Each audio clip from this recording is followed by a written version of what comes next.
This is a real thing. Real thing.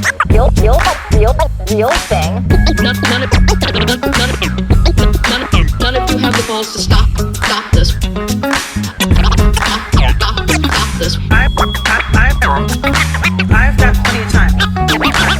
I have nothing else going on today. We're in the Wedge neighborhood right now.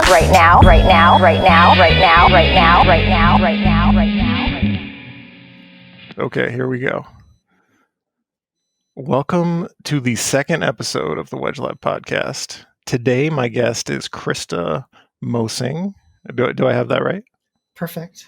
Okay. Christa is running for the Board of Estimate and Taxation in Minneapolis. And my first question is, what is the Board of Estimate and Taxation? I love this quiz style question because I've actually gotten it on at least one of the endorsement questionnaires. What is the Board of Estimate and Taxation? It is a board that comprises the mayor, the city council president, the chair of the city council budget committee, member of the park board that's selected by the park board, and two at-large elected members. And the board will decide primarily the city's maximum property tax levy in a given year, and then will also approve various bonds to be issued for construction projects and that sort of thing. So that's the primary function of the BET. And I've learned some history of the BET, but essentially that's where it's at now, and that's what it does. It has a very narrow focus to set the maximum property tax levy is kind of the big showstopper issue that it deals with. And it's elected citywide. So, and it's a virtually volunteer position. You don't get paid that much. It's like $35 a meeting, right? I have news about that. You're going to break news on this podcast because the BET is so obscure. Nobody noticed that in January they voted for a pay raise for themselves. Oh, scandal! How much? How much was the raise? The BET, starting with the candidates that are elected in this November's election that take office in January 2022, those at-large members will be paid $400 a month flat. So it's not per meeting. This was based on a report that they got on the compensation of the BET members. And you can go and check out who voted for it and who voted against it. It's very interesting. How did I miss that? How did everybody miss it? It's the BET. How could you not know? But yeah, so like even some of the candidates don't know that they'll actually be paid more. So there you go. You just broke news on your podcast. So congrats. Thank you. And tell us where you're coming from today. Where are we listening to your voice from? Okay, yeah, I'm posted up at, I live above the Midtown Global Market. I'm looking out. I have a window that's facing to the west, so I'm looking towards the Wedge, more or less. In beautiful Ward 9. Yeah, Ward 9, Lake in Chicago, where lots of good things happen. And I'm from the Wedge. I'm in the Wedge right now. Should I call you Mr. Wedge? That's the thing. I like. How do I, Mr. Live? Like, what's your John. nom de pod? Okay. You can call me John or the Podfather. I've been going by the Podfather. I am going to do my best actually to tank this podcast so that I can have that painting that's over your shoulder. I covet it. And I'm not going to hide it. So yeah, I'm sorry. And if we ever release the video, people will see I have a terrible cat painting over my shoulder. And I've promised to throw it back in the dumpster as soon as the podcast fails. So here's the second big question. All right. Why would you want this terrible job that such a limited scope? Nobody cares about the BET. What's the glory in it for you? Well, it's certainly not for glory. I think, I've been a public servant for most of my career, almost my entire career since graduating from law school. And public servants, as you probably know, don't do it for glory. They don't do it for money. They do it because that's what they're committed to. That's where they get their life joy, is just doing something for the public. And is this particular, sort of function like anybody's dream? I'm not aware that it is anybody's particular dream, but I have 4 candidates. We got 4 candidates. Actually, it is 4 people's very specific life dream to join the Board of Assessment and Taxation. 2 in 2017. So, and they were incumbents. So they, they knew what they were getting into and still wanted it, which is even weirder. I feel like it was such a big part of their self-esteem that they had gotten so many citywide votes, because it's a citywide office. So you're basically getting more votes than the mayor, and it's bound to make you feel really good about yourself. I got more votes than the mayor, but you're the only 2 people on the ballot. That could be you this year. How do you keep that from going to your head? I'm not sure that I have. I do have my campaign manager, Pine, who is making sure that this race does not go to my head. And Pine is on the line now. Yeah. Does your mic work now? Can we hear you? Okay, you sound terrible. My mic isn't working. Pine gave me the good mic. We're going to speak to you as little as possible. You got it. Pine gave me the good mic, again failing in keeping this from going to my head. You need a cat painting for that big blank spot on the wall. Right here? Oh, yeah. So back to why I do need a cat painting. Were we on why you... Oh, no, there's lag, too. Did we finish with why you want this terrible job? I'm the real answer is just that I have some measure of experience doing analyzing budgets and explaining budgets. Really, utility budgets are set in a way that's very similar to the way that city budgets are set, and very similar considerations. Right?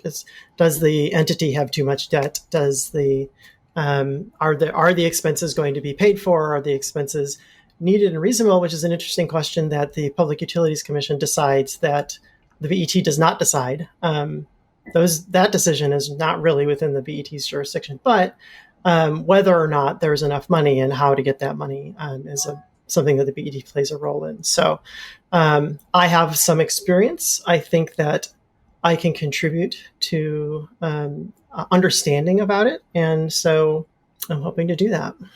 Do you think that Minneapolis has been well represented on the BET over the last 4 years? I'm a Minnesotan, and so I'm going to answer that question using Minnesotan, and I will just say that I think that in the previous term or two, that at least one of the incumbents has, in their public statements, not been the best representation of the city, and kind of left me feeling like that the city could probably be better served. Well, it's good that you bring this up because I have a sound effect for this. You ready? Oh, good. Yes, and none of you have the balls to stop this. And I'm looking at all you in the eye. None of you have the balls to stop this. You guys could have the balls to stop this. I'm asking you guys, have the balls. We need something different. Have the balls. And that's current member of the BET, Carol Becker, if anyone didn't know, who showed up to City Hall, was it 2 years ago? And just shouted that at the Planning Commission. And then the next week, shouted it at the City Council. It's like it was her thing in 2018, in addition to coming after Wedge Live and trying to steal my trademark. Yeah. So I've got a personal stake in this too. But I'm glad we got to play that sound. I hope that your trademark is doing well these days. I will tell you that I heard just a whisper, and so I don't know if it's the settings in the app, but Pine, did you I hear hear it? you just fine. Did you hear the sound effect? Oh yeah. Pine's got a lag. Like the one where Carol. Okay.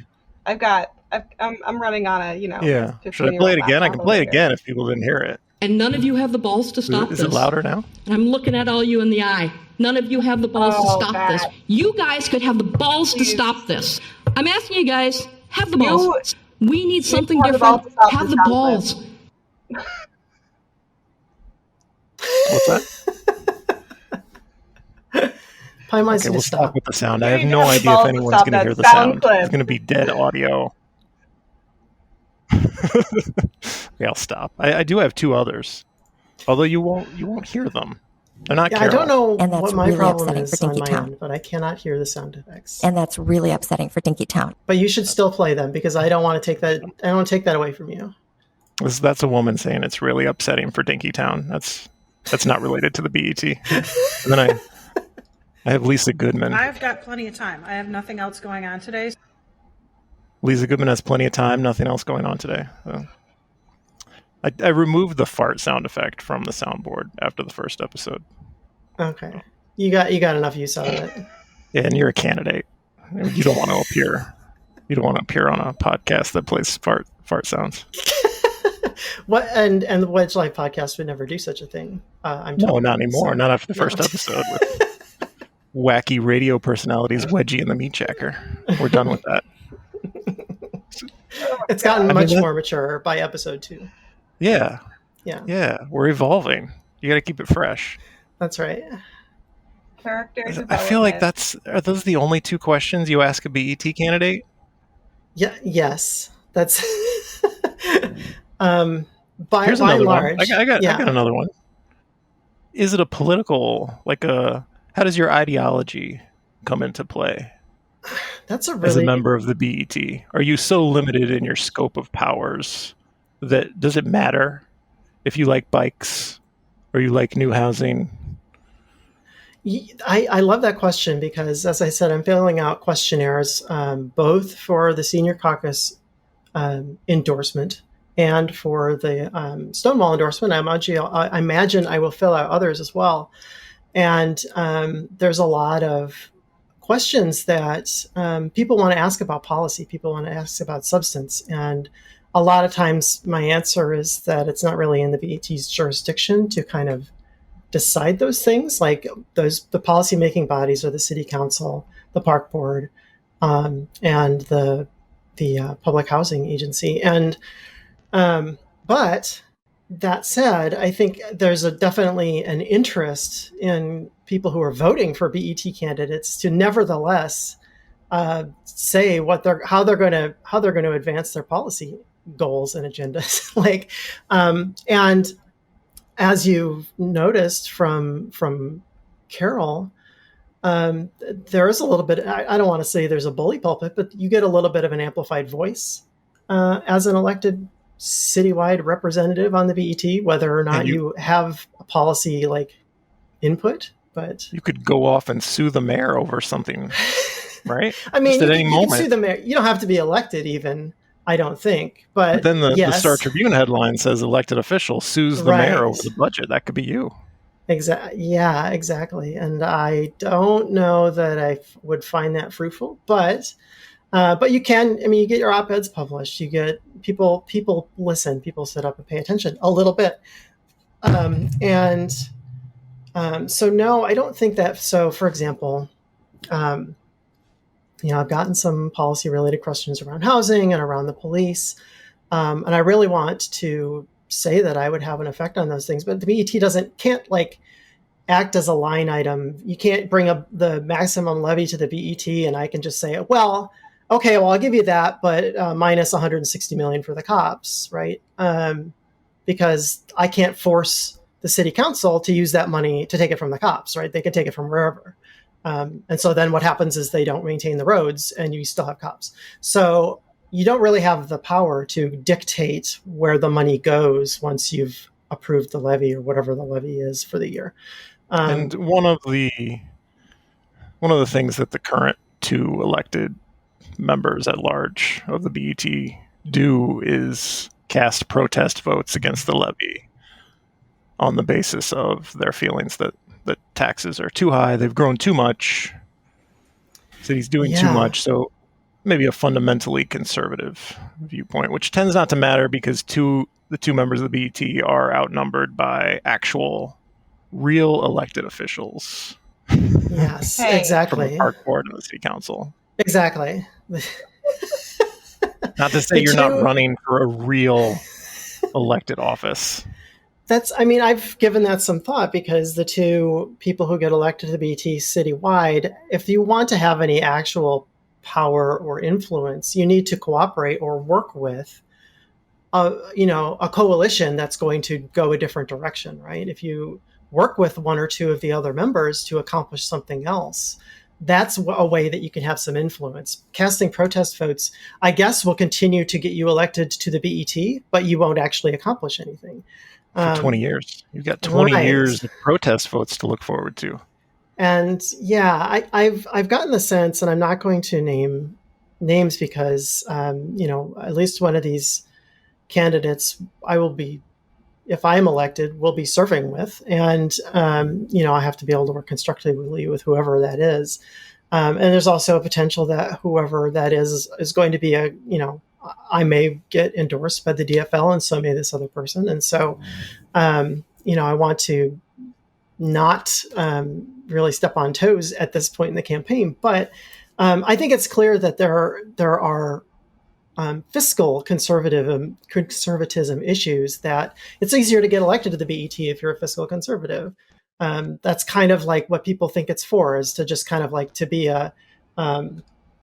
the last ditch tackler as somebody's running down the field with the giant levy to try to get a touchdown. You're supposed to like just throw an elbow at them or try to run them out of bounds, but you can't because there's just two of you. Right. And anyway, you're facing off against people who want to use the money. You're just, not you, but you could potentially, as a conservative, just be the two people against four trying to stop the people who want to spend the money from spending it, which you can't do.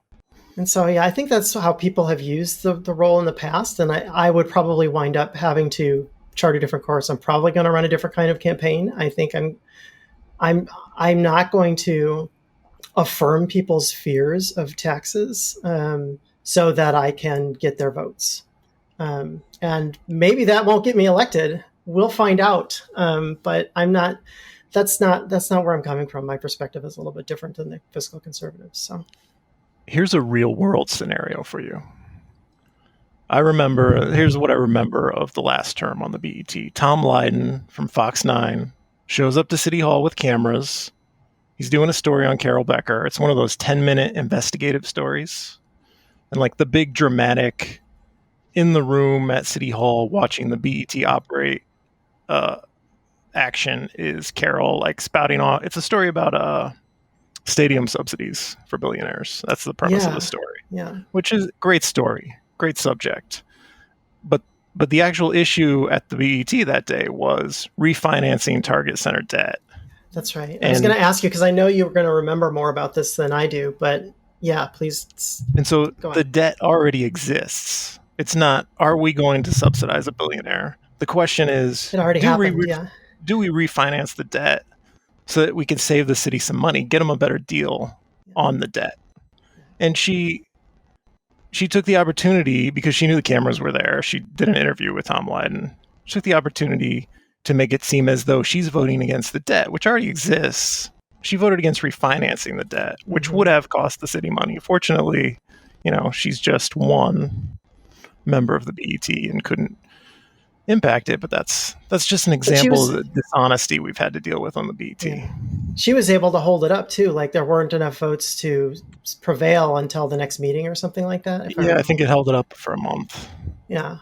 So like that's something that I've been processing too.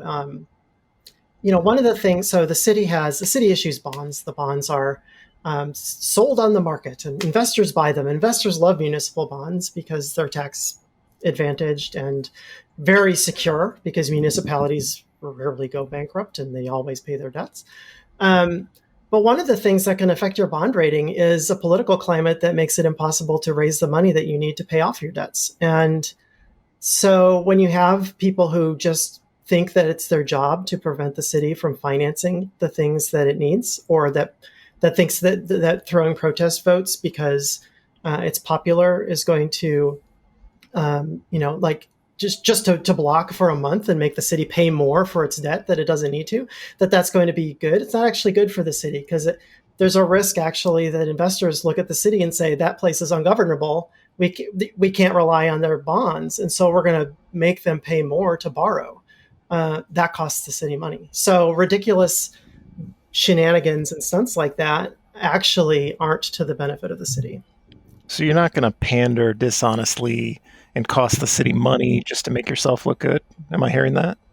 Well, that's I don't think that's in my personality, but I guess I don't know. We'll see what happens when I get elected. Power corrupts. It's a bold promise. If you promise, us not to be a terrible, terrible person. And so how do you campaign for the BET? How long have you been running? Geez, has it been even 3 weeks yet? I don't, maybe just over 3 weeks. In full disclosure, I endorsed you immediately. I noticed that. That was shocking. Yeah. It's the only Wedge Live endorsement of 2021. The least important race, the biggest endorsement. I like the splash that made was, people now were paying attention to this BET race when they would have ignored it like every other election cycle. That's right. Put you on the map, put the BET on the map. So how are you campaigning? It's a virtual environment. Yeah, I'm working my way up. I'm focused on the DFL endorsement at this point, and so working on getting people to go caucus, go be delegates, be delegates to the city convention, and then also trying to find out where what currently elected or recent former elected officials might be my allies that can endorse me or otherwise sort of lend me their support. But otherwise, I have about once a week just set up my video camera and I'm available to talk about the BET. I've got my days and times on my calendar on my website. How many people have taken you up on that? Be honest. Pine, am I allowed to be honest about that? I think Pine dropped out. So none yet. Nobody actually wants to talk about the BET, and I do not.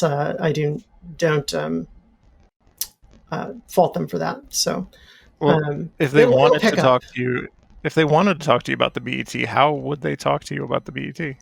So, like just mechanically, you go to my website, christa4.bet.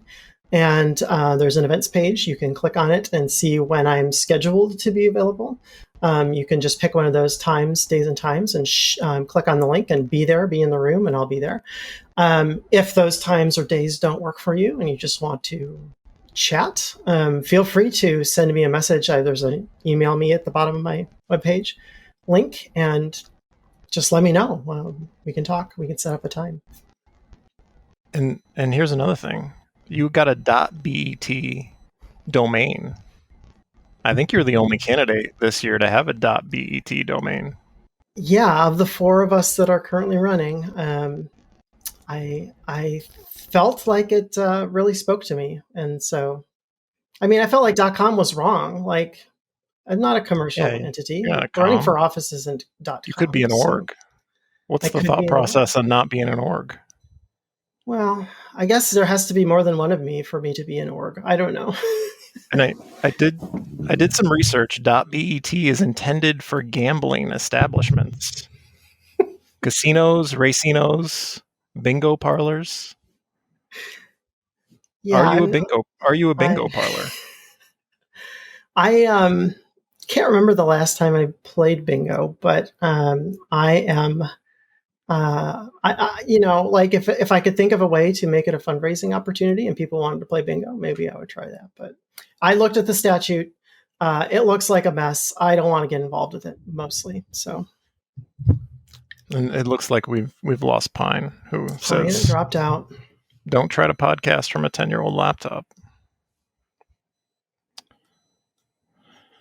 Well, we talked about the domain name.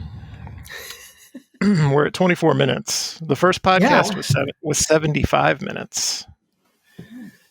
Are you out of questions? Have you hit your... I didn't really prepare questions. I thought we would just talk.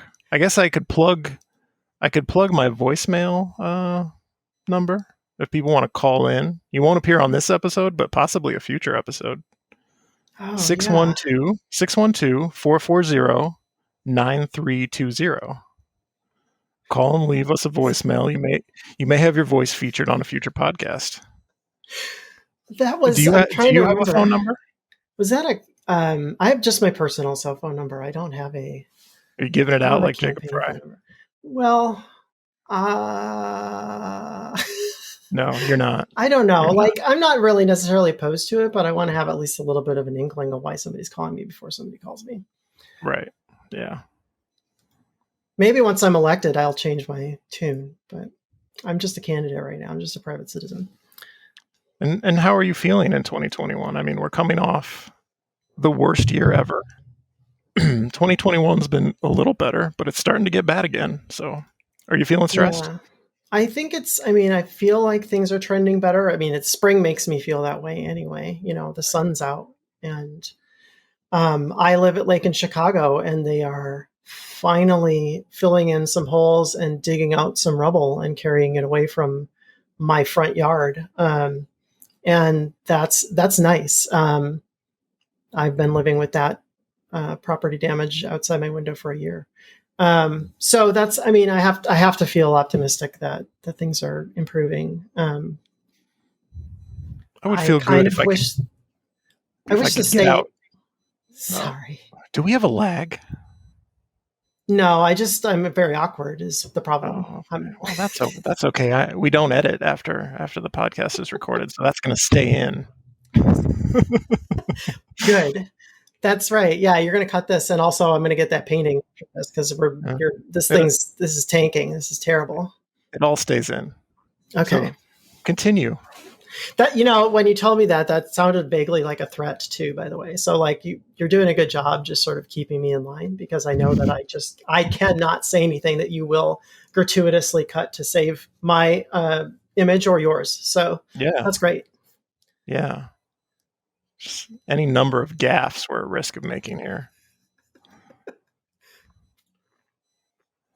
So yeah, I broke you the news about the pay raise. What else? Let's see. I think there was something else I learned about the BET. I'm trying to think. That probably nobody knows. I running for the BET is odd. It's a citywide office, so all the expenses are the same as the mayor's race, but you're not the mayor. You're not running to be the mayor. Nobody cares about you. So, and people can max out to you at $1,000, right? Yeah, they can max out to me at $1,000. Am I going to see that happen? I would be very, very surprised. Maybe a PAC. I don't know if there are any PAC. There could be some PAC out there. The one thing, as a candidate, I'm just not fundraising is not my forte. And so, although you did put out a request, it was like I have been known to. It surprised me that you had raised so much money already. It was like what, $600 or something a couple of weeks ago. I'm at 1,000 now. Okay.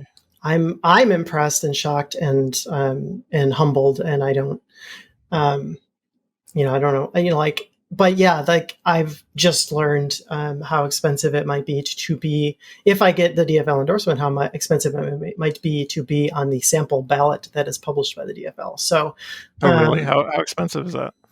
The figure I got was thousands, and so we'll see where the campaign takes us. If I don't get endorsed and I have to drop out, then there's no reason to raise that money. But I am abiding by the DFL endorsement, unlike some other candidates not in the BET race that are running for it. But it's becoming easier and easier to say, I just will not abide by the endorsement. I don't know if deal with that. I don't know if the endorsement's just less meaningful the longer we go. If enough people just like Meg Forney just decide now, doesn't matter. I'll say I will and I won't, and they don't get punished. Why does it matter? Mm-hmm. Why put yourself out on a limb to lie about it when just saying probably not going to do it? Yeah, has little impact. That's a good point. But yeah, there's only 2 BET candidates running currently for the DFL endorsement. There may be time still for somebody to add themselves belatedly. But or is the DFL not enforcing their deadline? They were kind enough to help some candidates who made honest mistakes at or around the deadline. But there's also a second deadline. So the first deadline was, we'll put you on the caucus materials. There's a second deadline in May that is the hard deadline for putting your name on all the stuff that goes in the city convention. So, but nobody can sub caucus and indicate their preference for a candidate who doesn't make it onto the caucus materials. So you'd be left like trying to get people to run for uncommitted, and then. Yep. But as it stands right now, there may be one or two DFL endorsees, and then those one or two people will be running against the field of people who didn't even try for the DFL endorsement. So, what I thought was funny about the people who missed the deadline is those are exactly the people on the city council who I can't tell if they're paying attention ever. So it's like totally consistent with their personalities to miss a deadline. Like they vote one way and then they vote a totally contradictory way. I'm like, are they paying attention? And I'm talking about Kevin Reich and Jamal Osman. I will say that you didn't get a receipt when you filled out the form and clicked submit. It said thank you for your submission, but you got no confirmation email or anything. So you send the form in and you close the browser window. Can anybody remember if you did it or not? Like, some people might assume that somebody else did it, and I can understand that because there's no paper trail to say, aha, I have the email that says that I did it. So right. Well, I'm kind of looking forward to open streets this year. Are you looking forward to open streets? Are we going to have open streets? I know that's not in the purview of the BET, but what do you think? I always look forward to open streets, and I saw the schedule come out, and I'll pick the ones that I'm more apt to go to or less apt, and I think that there will be some. I don't remember when the first one is scheduled. They may not pull off those first ones because I think they wanted to know. They make a decision like a month or so in advance, right? So right. That's are there going to be a little bit Are there going to be BET candidate forums? I don't know who would throw them. Will you throw one? I'm excited. I mean, I could have you and all the BET candidates on the podcast and have a terrible candidate forum. I think that would be outstanding, and bring your sound effects because bring the fart sound effect actually. You have 2 minutes after the fart. Use the fart to cut them off. Yeah, no, I think, I mean, I don't think it would be a terrible idea. I think, because I've already, like I said, I've identified some pretty clear sort of fiscal, sort of perspective differences between me and at least one of the other candidates. And are you doing opposition research? Well, it's not opposition research. Are you combing through social media posts on Steve Brandt? I like to know what people are talking about so I can know whether or not I need to talk about it or not. But it's good to know, where they're standing. That's all. If it ends up being two candidates, it wouldn't be smart to attack the other candidate because there's only two that's seats. why. Yeah, I'm not going to do that actually. And if the two of us are DFL endorsed, there's no way I'm doing it. Like we're pals, and there's a lot of strategy involved. Yeah, lots of deep strategy. I really have been looking forward to the potential of running a good sort of running as a slate ranked choice campaign where I and one other person are like, you should vote for both of us. 1, 2. We're running together. We both deserve and that makes it'll be natural if there are two DFL endorsees for us to kind of run that way and sort of make the ranked choice system work the way that it's supposed to, especially if I and the other DFL endorsee have some political differences or some differences in perspective. I think that that's good for the city that we have differences in perspective. And you mentioned researching ranked choice voting on Twitter. I think I saw a tweet. Yeah, I looked at the statute. What did you learn? Because when I ran in 2017, people don't know this, but I ran as a write-in candidate for BET, and I don't think I played it right because I told people to rank me second, right? Because I was really only mad at one of them. Oh, sure. Yeah. because Carol tried to trademark Wedge Live. So I ran the writing candidate, and telling people to rank me second turned out not to be the right approach. That's probably a strategic error, but I don't fault you for that. I think that's I think that you ran the campaign you needed to. Yeah, so you want to tell everybody to rank you first. And if you're running as a slate, like I'm going to tell everybody to rank me first and the other person second, and they're going to tell everybody to rank them first and the other. It's fine as long as you're running together and we're supposed to be 1-2. That should all work out in the wash. The weird thing, I have some unfortunate deep esoteric knowledge of the ranked choice voting system, and for multi-seat elections, the reallocation system involves 4 decimal places of vote equivalent value. It's very unexpected in the way that it works. So, if you're going to go read the statute, go in, having a good night's sleep and, ready to kind of, crunch the calculator, because it doesn't work the way that you might think it does. You know who I bet didn't read the statute? That Republican who was like, people in the cities are getting 3 votes. Ranked choice is unfair. Oh boy. Was that a state legislator? No. I think so. It's one of those random Republican from a town you've never heard of says this or has this anti-Minneapolis bill. Yeah, and I find that so frustrating. The way that the representatives from Big Lake and wherever decide, how they're going to punish Minneapolis for the things that their constituents came to our town to do. And I think that, that's all the more reason for Minneapolis to kind of take its power into its own hands. And, one of the, as I mentioned before, the concerns about whether or not the city's going to have certain funding sources. If the Republicans are going to threaten LGA and other, and disaster relief, just because they don't like our social policies, we need to make sure that we are willing to fund and support the kind of city we want to live in ourselves, because the state money isn't reliable. Do you have a cat? Is there a cat there? I do. I'm actually surprised she's not bothering me right now. I fed her early because we scheduled this during cat dinner time. So if I hadn't fed her, she would be here bugging the heck out of me. But I must have fed her just enough to get her to take a break. Okay, so we're not going to get a cat on screen. We'll see. We'll see how much time we have left. We got another 20 minutes. No, I think we're pretty much coming to the end. 40 minutes feels like a good length. Go ahead, Pine. Sorry. Pine, we can't hear you.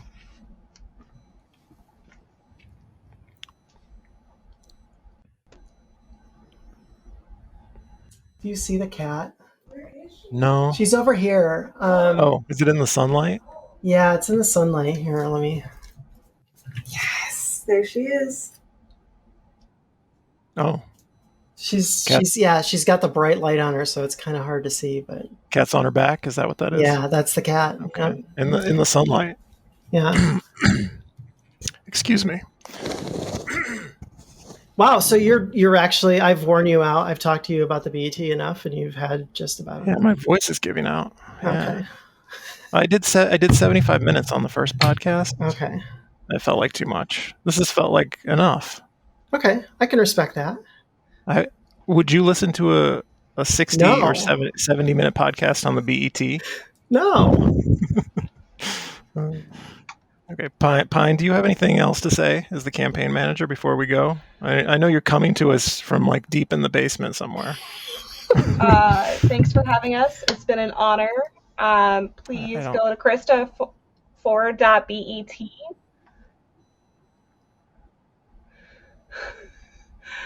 Oh my gosh. Read back. The connection is. Go to Christa. They're literally in the next room. Hit that donate button and that subscribe to campaign button. It's not working, Christa. You're gonna have to repeat that. I'm gonna. Yeah. Okay. Oh no. Thank you, Pine. It's totally fine. It's totally fine. Pine is an excellent campaign manager, and Pine took the crummy laptop, and it's my fault. But my website's christa4.bet. Pine wants you to donate to me. Donate to Christa. Go to christa4.bet, hit the donate button, hit the subscribe to campaign updates button. She's putting out all sorts of great stuff on there, like so constantly. Much exciting stuff coming on the website. I can't even contain myself. So like, it's BET excitement. Please be hyped. Get excited. Go to christa4.bet. Thank you. Thank you. That was a great plug at the end. Okay, let me plug my voicemail number because I really want people to call. You can leave any message you want. It's 612-440-9320. And if you want to support this podcast and support Wedge Live, go to patreon.com/Wedge Live. Okay, are we done? I just want to say, and I'm never going to be able to figure out what reference this is, but that phone number plug makes me think of there's a sketch, and I don't remember if it was like Kids in the Hall or Saturday Night Live or who, but a sketch about a call-in show where people had to call in and talk about next week's show. So he would pick up the phone and they'd always want to talk about last week's show because they just watched it. And then they would cut to a scene of him doing this exact same thing. Oh, it was Mr. Show. That's what it was. It was a Mr. Show. I think I remember this. So yeah, I remember this. So I'm going to have to watch that. You're doing that. So I hope that when you get those calls and take the calls about that they're going to talk to you about the BET, because that's what's going to happen. So it's impossible to do live calls into a podcast. I'm learning. It's impossible. No matter how many times I plug the number, nobody calls. Good evening and welcome to the pre-taped call-in show where we tape all our shows a week in advance. I wish you luck. Let me get some bonus cat footage. Okay, all right. Pine's going to bring the cat just before we Let's do it. The cat is going to pad this podcast. It's going to be very worthwhile. Zelda, watch out. I'm going to talk. Oh, Zelda's like, why? Why are you doing this? I have a sunbeam. Oh, come on. Here we go. Zelda's camera shy. Hi. Oh, am I supposed to hold her? Okay. Yeah. There's a cat. Yeah, she doesn't want to be held. Oh, gosh. Okay. There's the cat. Yep. There we go. You can escape. Yeah, thanks, Zelda. That is a subscriber exclusive.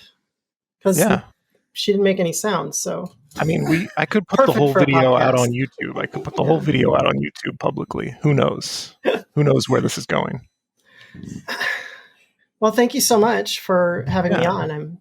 And thank you for being a comfortable second guest, because I enjoy talking to you, and you've made my second episode so easy. Oh, wonderful. That's terrible because I'm never going to get that painting, but thank you.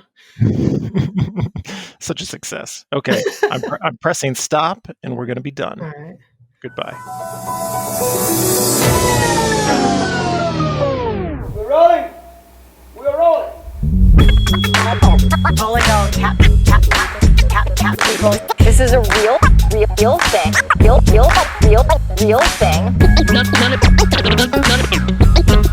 None of you have the balls to stop this. Stop this.